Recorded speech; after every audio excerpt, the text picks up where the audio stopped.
जय भोलेनाथ। आप सभी भक्तों का आपके अपने YouTube चैनल श्री कृष्ण दीवानी में हार्दिक स्वागत है। हिंदू पंचांग के अनुसार प्रत्येक माह में कृष्ण पक्ष और शुक्ल पक्ष की त्रयोदशी तिथि को प्रदोष का व्रत रखा जाता है। यह दिन शास्त्रों में बहुत ही शुभ माना जाता है। इस दौरान भक्त उपवास रखते हैं और भगवान शिव जी की पूजा करते हैं। ऐसे में जो साधक इस दिन माता पार्वती और भगवान शंकर की विशेष आराधना करते हैं, उनके ऊपर भगवान की सदैव कृपा बनी रहती है।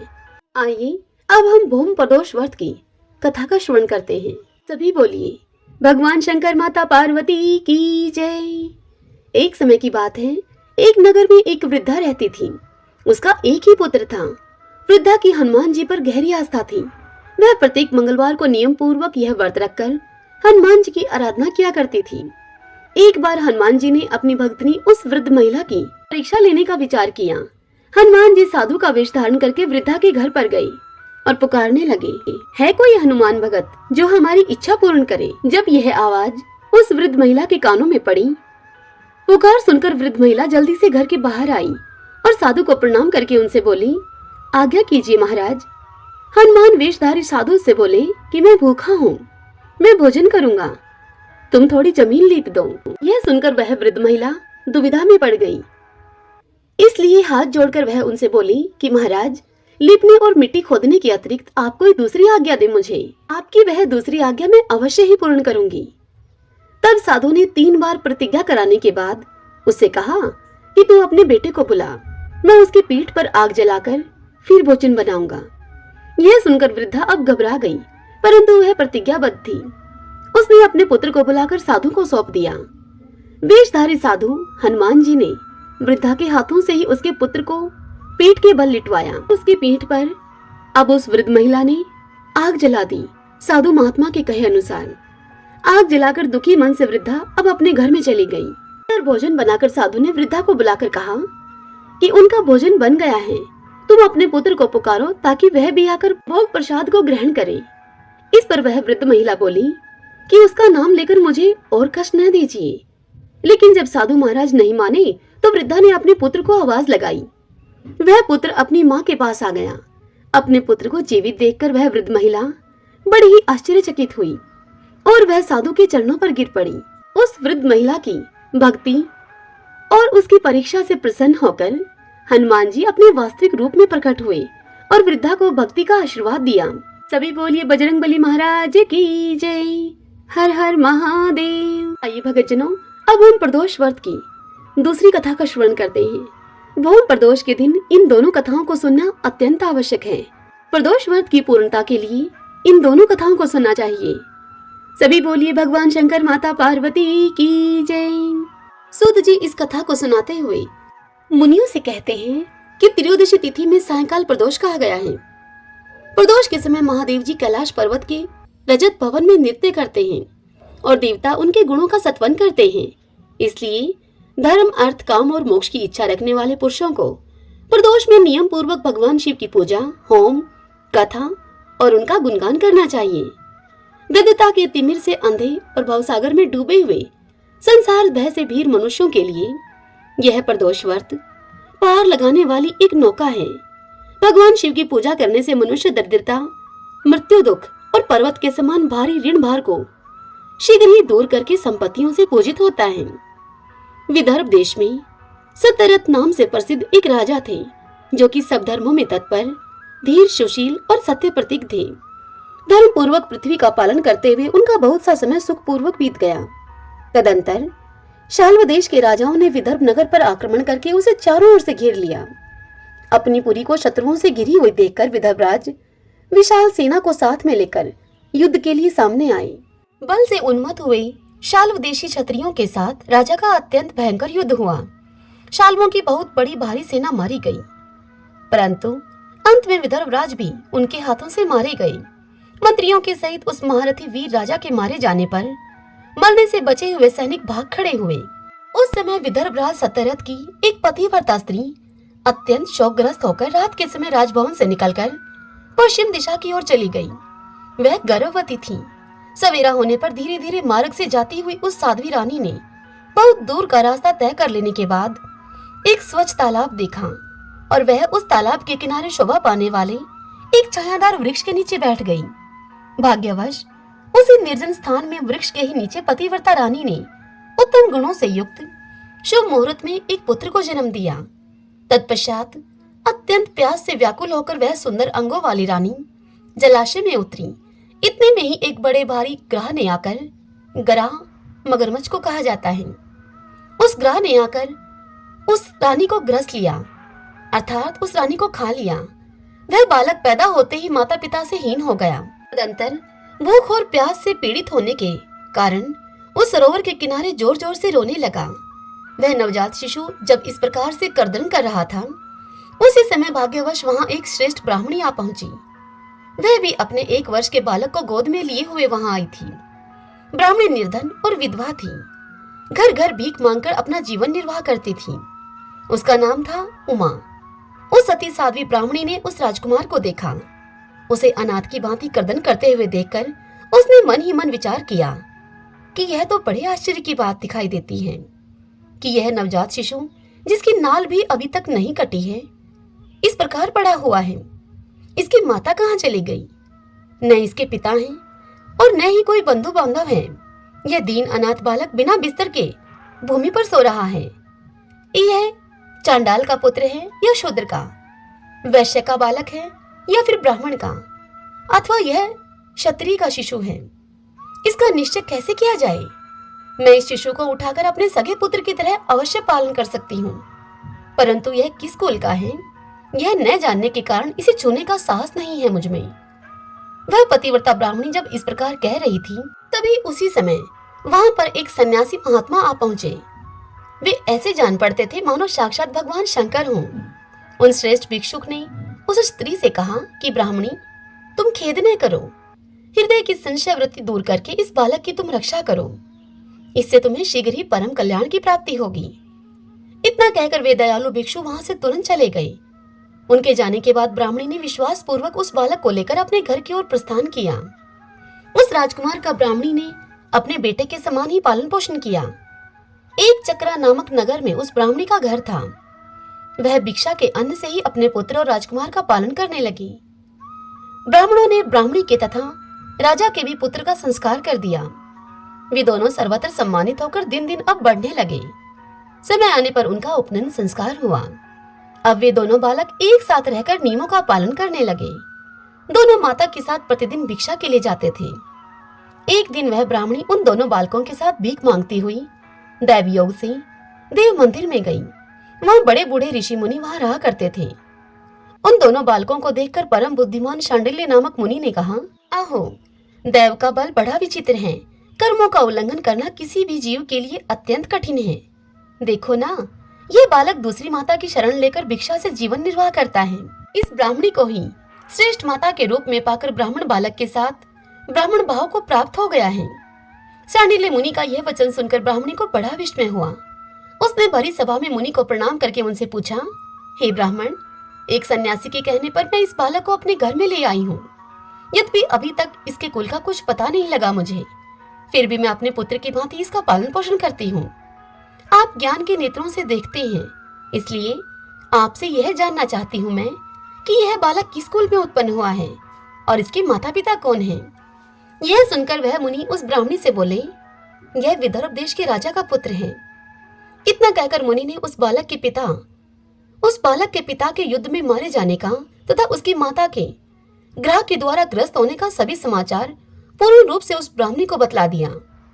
यह सुनकर ब्राह्मणी को और भी आश्चर्य हुआ, इसलिए उस ब्राह्मणी ने फिर से प्रश्न किया और कहा कि हे महामुनि, वे राजा संपूर्ण भोगों को छोड़कर युद्ध में क्यों मरे और इस बालक को यह दरिद्रता कैसे प्राप्त हुई? अब दरिद्रता को पूर्णतः नष्ट करके यह बालक राज्य कैसे प्राप्त करेगा? मेरा यह पुत्र भी भिक्षा अन्न से ही जीवन को निर्वाह करता है, अतः इसकी दरिद्रता के निवारण का भी आप कोई उपाय हो तो वह मुझे बताने की कृपा करें। तब शांडिल्य मुनि ने उस ब्राह्मणी से कहा कि इस राजकुमार के पिता विदर्भ राज पूर्व जन्म में पांड्य देश के श्रेष्ठ राजा थे। वे सब धर्मों के ज्ञाता थे और संपूर्ण पृथ्वी का धर्म पूर्वक पालन किया करते थे। एक दिन प्रदोष काल में राजा भगवान शंकर का पूजन कर रहे थे और बड़ी भक्ति से त्रिलोकीनाथ महादेव जी की आराधना में भी संलग्न थे। उसी समय नगर में सब और बड़ा भारी कोलाहल मचा। उस उत्कट शब्द को सुनकर राजा ने बीच में ही भगवान शंकर की पूजा छोड़ दी और नगर में शोक फैलने की आशंका से राजभवन से बाहर निकल गए। इसी समय राजा का महाबली मंत्री शत्रु को पकड़कर उनके समीप ले आया। वह शत्रु पांडेराज का ही सामंत था। उस शत्रु को देखकर राजा ने क्रोधपूर्वक उसका मस्तक कटवा दिया। शिव पूजा को छोड़कर नियम को समाप्त किए बिना ही राजा ने रात में ही भोजन भी कर लिया। इसी प्रकार राजकुमार भी प्रदोष काल में शिव जी की पूजा किए बिना ही भोजन करके सो गया। वही राजा दूसरे जन्म में विद्रव राज हुआ था। शिव जी की पूजा में विघ्न होने के कारण शत्रुओं ने इसको सुख भोग के बीच में ही मार डाला। पूर्व जन्म में जो उसका पुत्र था वही इस जन्म में भी हुआ है। शिव जी की पूजा का उल्लंघन करने के कारण ही यह दरिद्रता को प्राप्त हुआ है। इसकी माता ने पूर्व जन्म में छल से अपनी सौतन को मार डाला था। उस महान पाप के कारण ही वह इस जन्म में ग्रह के द्वारा मारी गई। मैं यह सत्य कहता हूँ, हे ब्राह्मणी, परलोक में हित की बात कहता हूँ, शास्त्रों का सार एवं उपनिषदों का हृदय कहता हूँ। इस भयंकर आसार संसार को प्राप्त हुए जीव, उस जीव के लिए ईश्वर के चरणारविंदों की सेवा ही सार वस्तु है। जो प्रदोष काल में अनन्यचित होकर परमेश्वर के चरणारविंदों की पूजा करते हैं, वे इसी संसार में सदा बढ़ने वाले धन धान्य, स्त्री पुत्र, सौभाग्य और संपत्ति के द्वारा सबसे बढ़कर होते हैं। हे ब्राह्मणी, यह तुम्हारा पुत्र पूर्व जन्म में उत्तम ब्राह्मण था। इसने सारी आयु केवल दान लेने में ही बिताई है। यज्ञ आदि सत्कर्म इसने नहीं किए हैं, इसीलिए यह दरिद्रता को प्राप्त हुआ है। उस दोष का निवारण करने के लिए अब यह भगवान शंकर की शरण में जाए। दोनों पक्षों की त्रयोदशी को मनुष्य जब निराहार रहे तब सूर्यास्त से 3 घड़ी पहले स्नान करे। तदंतर श्वेत वस्त्र धारण करके धीर पुरुष संध्या और जप आदि नित्य कर्म की विधि पूरी करके मौन होकर शास्त्र विधि का पालन करते हुए भगवान शिव की पूजा आरंभ करें। भगवत विग्रह के आगे की भूमि को नए निकाले हुए शुद्ध जल से भली भांति लीप पोत कर सुंदर मंडल बनावे। धोत वस्त्र आदि के द्वारा उस मंडल को सब ओर से घेर दे। ऊपर से चंदोवा आदि लगाकर फल फूल और नवीन अंकुरों से उसको सजा दे। मंडल के मध्य में उस मध्य की भूमि में 5 रंगों से युक्त विचित्र कमल की आकृति अंकित करके उसी पर सुस्थिर एवं उत्तम आसन बिछाकर वहां बैठ जाए और हृदय में भक्ति भाव से युक्त होकर पूजा की सभी सामग्री एकत्रित करे। फिर पवित्र भाव से शास्त्रोक्त मंत्र के द्वारा देवी पीठ को आमंत्रित करे। तत्पश्चात कर्मशः, आत्म शुद्धि और भूत शुद्धि आदि करके 3 प्राणायाम करे। उसके बाद बिंदु युक्त बीजाक्षरों के द्वारा विधि पूर्वक मृत का न्यास करें। तदंतर परा देवता का ध्यान करके मात्र का न्यास की विधि पूर्ण करें। फिर परम शिव का ध्यान करके पीठ के वाम भाग में गुरु को प्रणाम करें। दक्षिण भाग में गणेश जी को मस्तक झुकावे। दोनों कंधों और जांघों में धर्म आदि धर्म, ज्ञान, वैराग्य और ऐश्वर्य का निवास करें। नाभि तथा पार्श्व भाग में अधर्म, अज्ञान, अवैराग्य तथा अनैश्वर्य आदि का न्यास करें। तत्पश्चात हृदय में अनंत आदि का न्यास करके देव पीठ पर मंत्र का न्यास करें। आधार शक्ति से लेकर ज्ञानात्मा तक का कर्मशः न्यास करके हृदय में एक कमल की भली भांति भावना करें। वह कमल 9 शक्तियों से युक्त एवं परम सुंदर हो। उसी कमल की कर्णिका में कोटि कोटि चंद्रमा के समान प्रकाशमान उमापति भगवान शिव का ध्यान करें। ध्यान कुछ इस प्रकार से करें, मन में ये भाव लेकर आए, भगवान के 3 नेत्र हैं, मस्तक पर चंद्रमा का मुकुट शोभा पाता है, जटाजूट कुछ कुछ पीला हो गया है, उस पर रतन जड़ित किरीट सुशोभित है, उनके कंठ में नील चिन्ह हैं और अंग अंग से उदारता सूचित होती है। सर्पों के हार से उनकी बड़ी शोभा हो रही है। उनके एक हाथ में वरद और दूसरे में अभय की मुद्रा है। वे फरसा धारण करते हैं। उन्होंने नागों का कंकण आभूषण को कहते हैं, केयूर, अंगद तथा मुद्री का धारण कर रखी है। वे व्याघ्र चर्म पहने हुए रत्नमय सिंहासन पर विराजमान हैं। उनके वाम भाग में गिरिराज नंदिनी उमा देवी का चिंतन करें। इस प्रकार महादेव जी तथा गिरिजा देवी का ध्यान करके कर्मशः गंध आदि से उनकी मानसिक पूजा करें। 5 वैदिक मंत्रों से गंध आदि के द्वारा पूर्वोक्त 5 स्थानों में अथवा हृदय में पूजा करें। फिर मूल मंत्र से 3 बार हृदय में ही पुष्पांजलि दें। उसके बाद सिंहासन पर महादेव जी का पुनः पूजन प्रारंभ करें। पूजा के आरंभ में एकाग्रचित होकर संकल्प पढ़ें। संकल्प करना है। तदंतर हाथ जोड़कर मन ही मन भगवान शिव का ध्यान एवं आह्वान करें और कहें, हे भगवान शंकर, आप ऋण, पातक, दुर्भाग्य और दरिद्रता आदि की निवृत्ति के लिए तथा संपूर्ण पापों के नाश करने के लिए मुझ पर आप प्रसन्न होइए। मैं दुख और शोक की आग में जल रहा हूँ। संसार भय से पीड़ित हूँ। अनेक प्रकार के रोगों से व्याकुल और दीन हूँ। हे वृषवाहन, आप मेरी रक्षा कीजिए। हे देव देवेश्वर, सबको निर्भय कर देने वाले हे महादेव जी, आप यहाँ पर पधारिए और मेरी की हुई इस पूजा को पार्वती जी के साथ आप ग्रहण कीजिए। इस प्रकार संकल्प और आह्वान करके पूजा आरंभ करनी चाहिए। तत्पश्चात मनुष्य एकाग्रचित होकर रुद्र सूक्त का पाठ करते हुए वहां पर स्थापित किए हुए शंख के जल से और पंचामृत से महादेव जी का अभिषेक करके भांति भांति के मंत्रों से आसन आदि उपचारों को समर्पित करें। मन की भावना के द्वारा दिए हुए वस्त्रों से विभूषित स्वर्ण सिंहासन की कल्पना करें और उसी पर भगवान को विराजमान करके अष्टगुण युक्त अर्घ्य और पाद आदि निवेदन करें। फिर शुद्ध जल से आचमन कराकर मधु पारक दे। उसके बाद पुनः आचमन के लिए जल देकर मंत्र उच्चारण पूर्वक स्नान करावे उनको। फिर यज्ञोपवीत वस्त्र और आभूषण आदि अर्पण करें। परम पवित्र अष्टांग युक्त चंदन चढ़ावे। बिल्व, मदार, लाल कमल, धतूर, कनेर, सनई का फूल, चमेली, कुशा, अपामार्ग, तुलसी, जूही, चंपा, भटकैया और करवीर के फूलों में से जितने भी मिल जाएं, उन सबको शिव उपासक भगवान शिव पर चढ़ाएं। इनके अतिरिक्त भी नाना प्रकार के सुगंधित पुष्प उनको निवेदन करें। तत्पश्चात लाल चंदन से उत्पन्न धूप और निर्मल दीप समर्पित करें। उसके बाद हाथ धोकर घी, नमकीन और साग, मिठाई, पुआ, शक्कर तथा गुड़ के बने हुए पदार्थ एवं खीर का नैवेद्य भोग लगाएं। मधु, दही और जल भी अर्पण करें। उस खीर का ही मंत्र के द्वारा प्रज्वलित की हुई अग्नि में हवन करें। यह होम शास्त्रोक्त विधि से आचार्य के कथन के अनुसार संपन्न करना चाहिए। भगवान शंकर को नैवेद्य देकर मुख शुद्धि के लिए उत्तम तांबूल अर्पण करें। धूप, आरती, सुंदर छत्र, उत्तम दर्पण को वैदिक तांत्रिक मंत्रों के द्वारा विधि पूर्वक समर्पित करें। यदि यह सब करने की अपने में शक्ति न हो, अधिक धन का अभाव हो, तो अपने पास जितना धन हो उसी के अनुसार भगवान की पूजा कर लें। गौरीपति भगवान शंकर भक्ति पूर्वक भेंट किए हुए पुष्प मात्र से भी संतुष्ट हो जाते हैं। तदंतर स्तोत्रों के द्वारा उनकी स्तुति करके भगवान को साष्टांग प्रणाम करें। फिर परिक्रमा करके पूजा समर्पित करने के बाद विधि पूर्वक श्री गिरिजापति की प्रार्थना करें। हे देव, हे जगन्नाथ, आपकी जय हो। सनातन हे शंकर, आपकी जय हो। संपूर्ण देवताओं के हे अधीश्वर, आपकी जय हो। सर्वदेव पूजित, आपकी जय हो। सर्वगुणातीत, आपकी जय हो। सबको वर देने वाले हे प्रभु, आपकी जय हो। नित्य आधार रहित अविनाशी विशंभर, आपकी जय हो। जय हो प्रभु। संपूर्ण विश्व के लिए एकमात्र जानने योग्य हे महेश्वर, आपकी जय हो। नागराज वासुकी को आभूषण के रूप में धारण करने वाले हे प्रभु, आपकी जय हो। हे गौरीपते, आपकी जय हो। हे चंद्रार्ध शेखर शंभो, आपकी जय हो।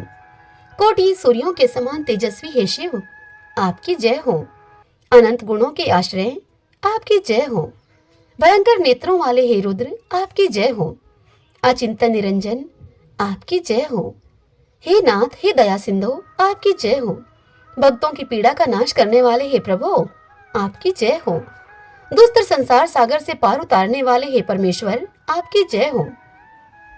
हे महादेव, मैं संसार के दुखों से पीड़ित एवं खिन्न हूँ, मुझ पर प्रसन्न हो। हे परमेश्वर, समस्त पापों के भय का अपहरण करके आप मेरी रक्षा कीजिए। मैं महान दारिद्र्य के समुद्र में डूबा हुआ हूँ। बड़े बड़े पापों ने मुझे आक्रांत कर लिया है। मैं महान शोकों से नष्ट और बड़े बड़े रोगों से व्याकुल हूँ। सब ओर से ऋण के भार से मैं लदा हुआ हूँ। पाप कर्मों की आग में मैं जल रहा हूँ और ग्रहों से मैं पीड़ित हो रहा हूँ। हे शंकर, आप मुझ पर प्रसन्न होइए। इधर मनुष्य इस प्रकार से पूजा के अंत में भगवान गिरिजापति की प्रार्थना करें।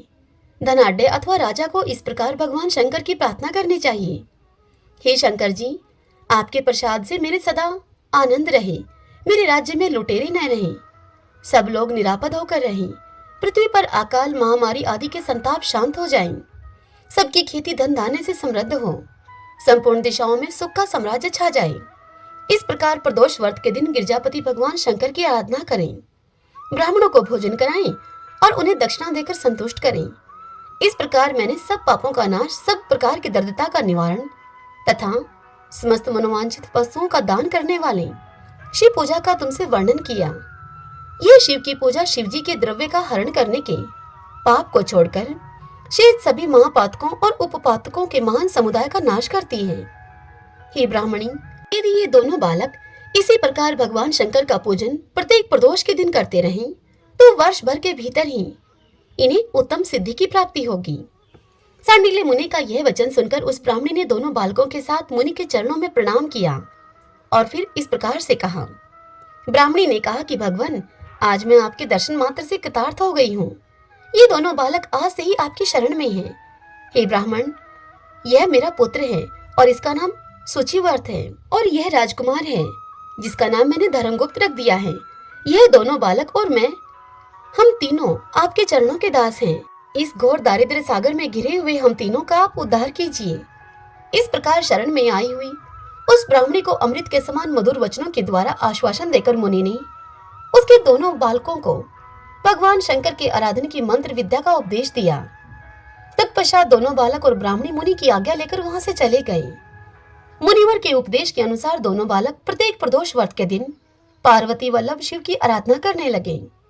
इस प्रकार शिव पूजा करते हुए द्विज कुमार और राजकुमार के 4 महीने बड़े सुखपूर्वक बीत गए। एक दिन द्विज कुमार राजकुमार को साथ लिए बिना ही नदी के तट पर स्नान करने के लिए गया और वहां मौज से देर तक वह इधर उधर घूमता रहा। वहां झरने के जल के आघात से खाई की भूमि कट जाने से उसमें गड़ा हुआ एक बड़ा भारी खजाने का कलश चमक रहा था, जिस पर ब्राह्मण कुमार की दृष्टि पड़ी। उस कलश को देखकर वह सहसा हर्ष और कौतूहल में भरकर उस कलश के समीप गया और उसे देवता के प्रसाद से प्राप्त हुआ मानकर सिर पर लेकर अपने घर को वापस आ गया और घर के भीतर उस घड़े को रखकर माता से वह बोला कि माँ, ये भगवान शंकर का प्रसाद तो देखो। उन्होंने दया करके घड़े के रूप में यह खजाना दिखला दिया है। तब उस पतिव्रता ब्राह्मणी ने राजकुमार को बुलाकर कहा कि पुत्रो, इस खजाने के घड़े को तुम दोनों आपस में बराबर बराबर बांट लो। माता ब्राह्मणी की इस बात को सुनकर ब्राह्मण के पुत्र को प्रसन्नता हुई, किंतु राजपुत्र ने उससे कहा कि माँ, यह तुम्हारे ही पुत्र के पुण्य से प्राप्त हुआ है, इसलिए मैं इस खजाने को बांट कर लेना नहीं चाहता हूँ। अपने पुण्य से प्राप्त हुए खजाने का ये स्वयं ही उपभोग करें। वे भगवान शंकर मुझ पर भी कृपा करेंगे। इस प्रकार प्रसन्नता पूर्वक भगवान शंकर की पूजा करते हुए उन दोनों कुमारों का उसी घर में 1 वर्ष और व्यतीत हो गया। एक दिन वह राजकुमार उस ब्राह्मण कुमार के साथ बसंत ऋतु में वन में भ्रमण करने के लिए गया। कुछ दूर जाने पर उन्होंने सैकड़ों गंधर्व कन्याओं को परस्पर कीड़ा करते हुए देखा। उन कन्याओं को देखकर ब्राह्मण कुमार ने दूर से ही राजकुमार से कहा कि यहाँ से आगे जाना उचित नहीं है, क्योंकि उधर स्त्रियां विहार कर रही हैं। स्वच्छ अंतःकरण वाले विद्वान पुरुष स्त्रियों का सामीप्य त्याग देते हैं। ये रमणियां छल करने वाली तथा वाणी के द्वारा अनुनय विनय करने में कुशल हैं। ये पुरुषों को अपनी दृष्टि मात्र से मोहित कर लेती हैं। इसीलिए अपने धर्म में तत्पर ब्रह्मचारी कभी स्त्रियों के समीप जाकर उनके साथ वार्तालाप न करें। ऐसा कहकर ब्राह्मण कुमार वहां से लौट गया और दूर जाकर खड़ा हो गया, किंतु राजकुमार अकेला ही निर्भय होकर स्त्रियों की उस क्रीड़ा स्थली की ओर चला गया। उन गंधर्व कन्याओं में से एक ने राजकुमार को आते हुए देखकर मन ही मन कुछ विचार किया और सखियों से वह बोली कि सहेलियों, यहाँ से थोड़ी ही दूरी पर एक उत्तम वन है, जहाँ विचित्र चंपा, अशोक, पुन्नाग और वकुल आदि वृक्ष खिले हुए हैं। वहां जाकर तुम सब लोग फूल तोड़ कर लाओ। तब तक मैं यहीं पर बैठी हूँ। तुम फूलों का संग्रह करके पुनः यहाँ पर आ जाना। उसके इस प्रकार आदेश देने पर सखियां वन के भीतर चली गई और वह गंधर्व कन्या राजकुमार पर दृष्टि लगाए हुए वहीं पर खड़ी रही। उसे देखकर राजकुमार कामदेव के बाणों से पीड़ित हो गया। गंधर्व कन्या ने अपने पास आए हुए राजकुमार को बैठने के लिए कोमल पल्लवों का आसन दिया और राजकुमार से पूछा, हे कमल नयन, तुम कौन हो? किस देश से यहाँ पर आए हो और किसके पुत्र हो तुम?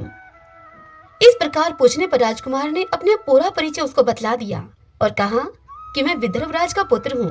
मेरे पिता और माता मेरे बचपन में ही मर गए हैं। शत्रुओं ने मेरे राज्य पर अधिकार जमा लिया है और मैं दूसरे के राज्य में गुजारा करता हूँ। अब यह सारी बातें बताकर राजकुमार ने उस गंधर्व कन्या से पूछा कि सुंदरी, तुम कौन हो? यह तुम्हारा क्या कार्य है और तुम किसकी पुत्री हो? राजकुमार के इस प्रकार पूछने पर वह कन्या बोली, महाराज कुमार, एक द्रविक नामक गंधर्व है जो समस्त गंधर्व कुल के अगुआ माने जाते हैं। मैं उन्हीं की पुत्री हूँ और मेरा नाम अंशुमति है। सब सखियों को छोड़कर मैं यहाँ अकेली हूँ। मैं तुम्हारी अभिलाषा को जानती हूँ। तुम्हारा मन मुझ में आसक्त हो गया है। इसी प्रकार दैव ने मेरे मन में भी तुम्हारे लिए उत्कंठा भर दी है। अब हम दोनों का स्नेह कभी भंग नहीं होना चाहिए। राजकुमार से ऐसा कहकर गंधर्व कुमारी ने शीघ्र ही अपने गले से मोती का हार निकालकर प्रेम पूर्वक राजकुमार को भेंट किया। उस अद्भुत हार को देखकर राजकुमार ने उसे पूछा कि भीरू, मैं एक बात तुमसे कहता हूँ, मैं राज्यहीन और निर्धन हूँ, तुम मेरी प्रिया कैसे होना चाहती हो? मूर्ख स्त्री की भांति पिता की आज्ञा का उल्लंघन करके अपनी इच्छा के अनुसार आचरण क्यों करती हो? यह सुनकर गंधर्व कन्या ने कहा कि हे प्रियतम, आपका कहना ठीक है, मैं पिता की आज्ञा के विरुद्ध नहीं करूंगी। आप इस समय घर को पधारें और परसों प्रातःकाल पुनः यहीं पर दर्शन देना मुझे। आपसे कुछ हमारा कार्य है। इतना कहकर वह गंधर्व कन्या अपनी सखियों के आ जाने से उनके साथ चली गई। तदंतर वह राजकुमार भी हर्षपूर्वक जहां पर वह ब्राह्मण कुमार खड़े थे उनके समीप लौट आया। उसने द्विज कुमार से सारी बातें बताई और उसके साथ घर को प्रस्थान किया। वहां पतिव्रता ब्राह्मणी को भी यह शुभ समाचार सुनाकर राजकुमार ने उनको प्रसन्न किया तथा पूर्व निश्चित समय आने पर वह पुनः द्विज पुत्र के साथ वन में गया। नियत स्थान पर पहुंचकर राजकुमार ने देखा कि गंधर्वराज और उनकी कन्या दोनों वहां उपस्थित हैं। गंधर्वराज ने वहां पर आए हुए दोनों कुमारों का अभिनंदन किया और सुंदर आसन पर बिठाकर राजपुत्र से उन्होंने कहा। गंधर्वराज ने राजकुमार से कहा, हे विदर्भ राजकुमार, मैं कल कैलाश पर्वत पर गया था। वहां मैंने पार्वती जी के साथ महादेव जी के दर्शन किए। देवेश्वर भगवान शिव करुणा रूपी अमृत के सागर हैं। उन्होंने मुझे बुलाकर सभी देवताओं के समीप इस प्रकार से कहा, पृथ्वी तल पर धर्मगुप्त नाम से प्रसिद्ध एक राजकुमार है जो कि इस समय अकिंचन है। उसका राज्य छिन गया है। शत्रुओं ने उसके देश को अपने अधिकार में कर लिया है। अब वह बालक अपने गुरु की आज्ञा से सदा मेरी आराधना में संलग्न रहता है। उसी के प्रभाव से आज उसके समस्त पितृ मेरे स्वरूप को प्राप्त हो गए हैं। हे गंधर्व श्रेष्ठ, तुम भी उस राजकुमार की सहायता करो। अब वह शत्रुओं को मारकर अपने राज्य सिंहासन पर आसीन हो जाएगा। महादेव जी के इस प्रकार आज्ञा देने पर हे राजकुमार, मैं अपने घर को आया। यहाँ इस मेरी कन्या ने भी तुम्हारे लिए बहुत प्रार्थना की मुझसे। यह सब परम दयालु भगवान शिव की प्रेरणा से हो रहा है। ऐसा समझकर मैं इस कन्या को साथ में लेकर यहाँ आया हूँ। इसलिए अपनी पुत्री अंशुमति को मैं तुम्हें पत्नी के रूप में देता हूँ और भगवान शिव जी की आज्ञा से शत्रुओं को मारकर तुम्हें तुम्हारे राज्य पर बिठाऊंगा। अपने उस नगर में तुम अपनी इस धर्म पत्नी के साथ 10,000 वर्षों तक मनोवांछित सुख को भोग कर अंत में भगवान शिव के लोक में जाओगे और वहां भी मेरी यह कन्या तुम्हारी ही सेवा में प्रस्तुत रहेगी। इस प्रकार कहकर गंधर्वराज ने उसी वन में राजकुमार के साथ अपनी पुत्री का विवाह कर दिया और दहेज में परम उज्जवल रतन भार भेंट किए उनको। चंद्रमा के समान चमकीली चूड़ामणि तथा दमकते हुए मोतियों के मनोहर हार दिए। दिव्य आभूषण, वस्त्र, स्वर्ण के बने हुए बहुत से सामान, 10,000 हाथी, 1,00,000 नीले घोड़े और हजारों सोने के बड़े बड़े रथ प्रदान किए। अंत में एक दिव्य रथ, इंद्र के धनुष के समान विशाल धनुष, शस्त्रों अस्त्र शस्त्र, अक्षय बाणों से भरे हुए 2 तरकश, अभेद स्वर्णमय कवच तथा शत्रुओं का संहार करने वाली शक्ति समर्पित की। अपनी पुत्री की सेवा के लिए गंधर्वराज ने प्रसन्नचित होकर 5,000 दासियां दी। इतना ही नहीं, राजकुमार की सहायता के लिए उन्होंने अत्यंत उग्र गंधर्वों की चतुरंगिनी सेना भी भेंट की। इस प्रकार परम उत्तम संपत्ति को पाकर राजकुमार अपनी मनोवांछित पत्नी के साथ बहुत प्रसन्न हुए। पुत्री का विवाह कराकर गंधर्वराज स्वर्गलोक में चले गए। धर्मगुप्त विवाह के अनंतर गंधर्वों की सेना के साथ अपने नगर को आ गया और वहां उन्होंने शत्रु सेना का संहार करके अपनी राजधानी में प्रवेश किया। तत्पश्चात श्रेष्ठ ब्राह्मणों और मंत्रियों ने मिलकर राजकुमार का अभिषेक किया और वे रत्नमय सिंहासन पर आरूढ़ होकर एकंटक राज्य का उपभोग करने लगे। जिस ब्राह्मण पत्नी ने उनका अपने पुत्र की भांति पालन किया था, वही उनकी माता हुई। वह द्विज कुमार ही भाई हुआ और गंधर्व राजपुत्री अंशुमति महारानी के पद पर प्रतिष्ठित हुई। भगवान शंकर की आराधना करके धर्मगुप्त विदर्भ देश के राजा हो गए। इसी प्रकार दूसरे लोग भी प्रदोष व्रत के दिन गिरिजापति की आराधना करके मनोवांछित कामनाओं को प्राप्त कर लेते हैं और देहावसान होने पर अर्थात मृत्यु होने पर परम गति को प्राप्त होते हैं। सूत जी इस कथा को सुनाते हुए कहते हैं कि जो प्रदोष व्रत के परम अद्भुत पुण्य में महात्म्य को प्रदोष व्रत के दिन शिव पूजन के बाद एकाग्रचित होकर सुनता है, कहता है अथवा पढ़ता है उसे 100 जन्मों तक कभी दरिद्रता प्राप्त नहीं होती और अंत में वह ज्ञान के ऐश्वर्य से युक्त होकर भगवान शंकर के परम धाम को प्राप्त होता है। सभी बोलिए भगवान शंकर माता पार्वती की जय। आइए भगतजनों, अब हम भगवान शंकर की आरती करते हैं। ओम जय शिव ओमकारा, स्वामी जय शिव ओमकारा, ब्रह्मा विष्णु सदा शिव अर्धांगी धारा।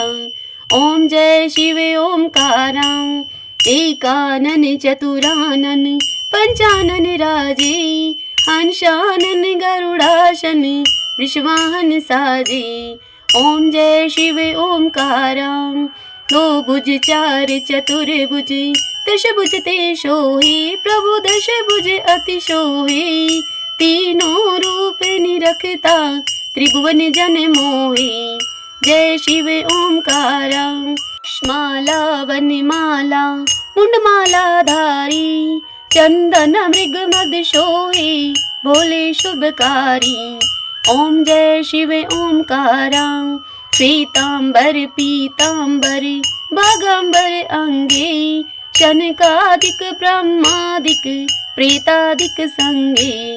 ओम जय शिव ओमकारा, कर के मध्य कमंडलु चक्र त्रिशूल धरता, जग करता संहरता जग पालन करता। ओम जय शिव ओमकारा, ब्रह्मा विष्णु सदा शिव जानत अविवेका, अक्षर के मध्य ये तीनों एका। ओम जय शिव ओमकारा, त्रिभुवन स्वामी जी की आरती जो कोई जन गावे, कहत शिवानंद स्वामी मनवांछित फल पावे। जय शिव ओमकारा। सभी बोलिए भगवान शंकर माता पार्वती की जय, शिव परिवार की जय। आशा करती हूँ यह कथा आपको पसंद आई होगी। यदि ऐसा हो तो इस वीडियो को आप लाइक करें और कमेंट बॉक्स में हर हर महादेव लिखिएगा।